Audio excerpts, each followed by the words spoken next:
On October 18, 1942, at almost precisely the darkest point of the Guadalcanal Campaign, a new admiral arrived at Nouméa to take command of American forces in the South Pacific. Vice Admiral William F. Bull Halsey was 59 years old, a career naval aviator who had commanded the carrier task force built around USS Enterprise and USS Hornet, the same force that had launched the Doolittle raid against Tokyo 6 months earlier.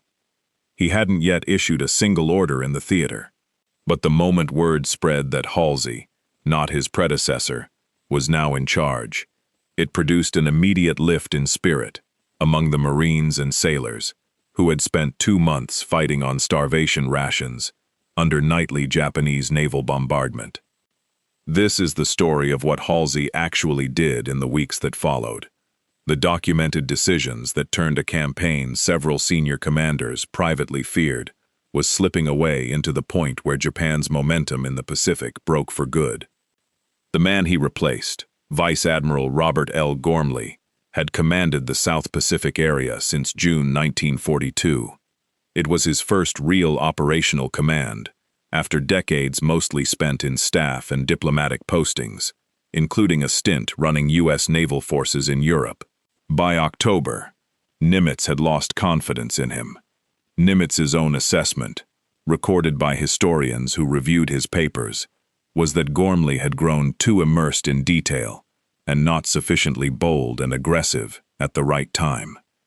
Gormley ran the campaign from headquarters at Nouméa and never personally visited Guadalcanal, even after Nimitz himself flew out to inspect the island in late September to see conditions for himself.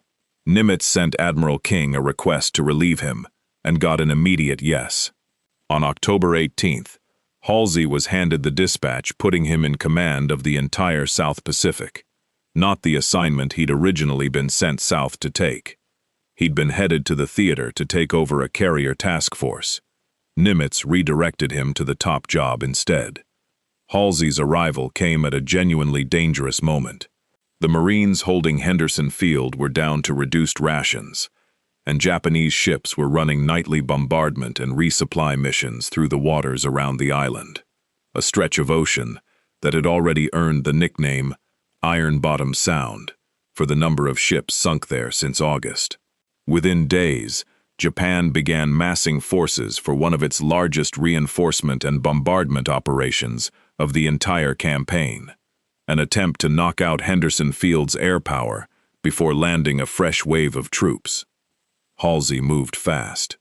He personally traveled to the forward area to assess conditions instead of relying solely on staff reports, and he pushed the Pacific Fleet's supply apparatus to prioritize Guadalcanal's resupply, addressing the shortages that had been grinding down the Marine garrison for weeks. Then came the decision that defined his command. By mid-November 1942, Japanese battleships were preparing to bombard Henderson Field into uselessness ahead of that reinforcement convoy. If it worked, American air cover over Guadalcanal would be gone, and the Marine position would be exposed to a major ground assault. Halsey had to decide whether to commit his last 2 available battleships, USS Washington and USS South Dakota, into the same waters where Japanese night-fighting tactics had already inflicted heavy American losses earlier in the campaign, most notably at the disaster off Savo Island in August. He committed.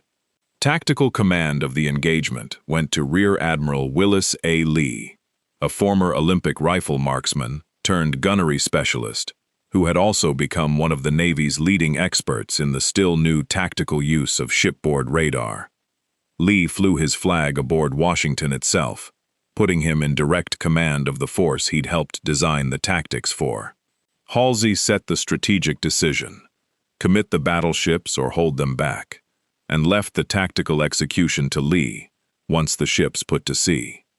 The Naval Battle of Guadalcanal was fought over several nights, November 12th through 15th, 1942. The first phase, on the night of November 12th-13th, cost the U.S. Navy dearly. Several cruisers and destroyers sunk or crippled in brutal close-range fighting, including the death of 2 admirals, Daniel Callahan, and Norman Scott, both killed aboard their flagships. It was, by ship count, one of the costliest single nights of the entire war for the U.S. surface fleet. But the Japanese battleship bombardment force was turned back that night too, buying Henderson Field one more day. On the night of November 14th, 15th, Washington and South Dakota engaged the Japanese battleship force directly.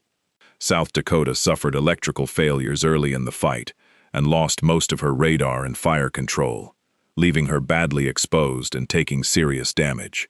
Washington, undetected by the Japanese force, closed to close range and opened fire using Lee's radar-directed gunnery. Her salvos scored repeated hits on the Japanese battleship Kirishima, disabling her steering and setting her ablaze. Kirishima was scuttled by her own crew, north of Savo Island, hours later, the only Japanese battleship lost in a gun duel with a U.S. battleship during the entire war. The remaining Japanese bombardment force turned back. The reinforcement convoy the entire operation had been built to protect was then torn apart by American aircraft flying out of Henderson Field, the airfield the battle had just saved. Of roughly 11 Japanese transports that set out under Rear Admiral Raizo Tanaka, most were sunk or beached and destroyed by air attack before they could land their troops intact. Only a fraction of the troops, and almost none of the heavy equipment and supplies they were carrying, actually reached Japanese forces on the island.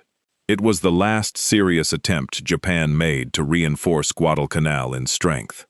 Naval historians have consistently pointed to this battle as the moment Japan's ability to contest control of the waters around Guadalcanal broke down for good.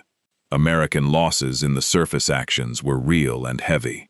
But the strategic result, Henderson Field intact, the reinforcement effort defeated, was exactly what Halsey's decision to commit the fleet's last battleships had been aimed at securing. Halsey's reputation was built specifically in this stretch, the contrast between a predecessor who never set foot on the island he was fighting for, and a new commander willing to go forward himself, fix a broken supply line, and risk his last capital ships when the moment demanded it. That same aggressive instinct would later draw real criticism, most notably at the Battle of Leyte Gulf in October 1944, when Halsey's pursuit of a Japanese decoy carrier force left the Leyte invasion beaches more exposed than many historians think was wise. Guadalcanal doesn't erase that later controversy, but it's the campaign where the same temperament proved decisive rather than costly. Gormley wasn't, by most historical accounts, incompetent. He'd simply run out of the decisiveness 2 grinding months at Guadalcanal demanded of him. Halsey arrived fresh and brought exactly the risk tolerance the moment required. Historians studying Nimitz's wartime decisions have consistently called the choice to swap the 2 men one of the most consequential personnel calls of the entire Pacific War. Subscribe to WW2 Dark Legacy for more long-form World War II history from the Pacific Theater, told with the names, the dates, and the details intact.